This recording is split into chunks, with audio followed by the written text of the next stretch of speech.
तो भाइयों, क्या आप जानते हो कि शिवाजी महाराज की जान बचाने वाला भी एक क्षत्रिय था, राजपुत्र था, जिसका नाम था मिर्जा राजा जय सिंह। औरंगजेब चाहता तो वहीं पर उनको मार सकता था, मगर उसे पता था कि राजपूतों का ऐसा रिएक्शन होगा, क्योंकि मिर्जा राजा जय सिंह वचन दे के आए थे।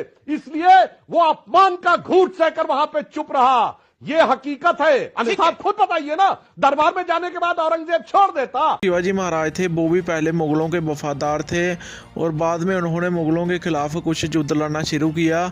उनका जो पोरबंदर में राजपूत योद्धाओं और उनके बीच युद्ध हुआ, जिसमें मिर्जा राजा जय सिंह ने उनको बुरी तरह से हराया। वहाँ पर सिद्धि हुई थी, आप सभी तस्वीर में देख सकते हैं। पोरबंदर की सिंधी थी। पोरबंदर की सिंधी में ये फैसला हुआ मुग़ल दरबार में हाजिरी लगाई जाएगी।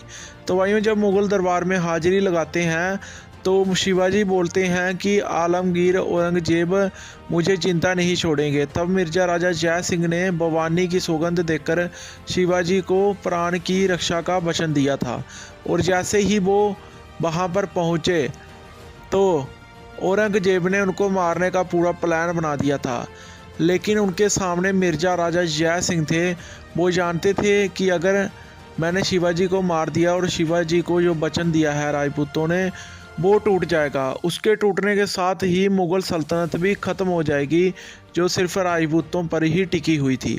तो वहीं अगर उस दिन मिर्जा राजा जय सिंह अगर शिवाजी महाराज को नहीं बचाते तो शिवाजी महाराज का आज कहीं पर नाम ही नहीं होता, जो कि पोरबंदर में राजपूतों से युद्ध हार चुके थे। वहीं मिर्जा राजा जय सिंह जो उस वक्त दिल्ली सल्तनत के सबसे बड़े सेनापति थे, दूसरे नंबर का ओहदा उनका ही था पूरे देश में।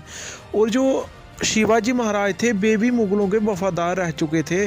तो भाइयों, आप सभी तस्वीर में देखिए, आप विकिपीडिया में सर्च कर लीजिए कि जो शिवाजी महाराज थे ये पहले मुगलों के ही वफादार थे और इसके अलावा औरंगजेब ने ही इनको राज्य नाम की टाइटल दिया था।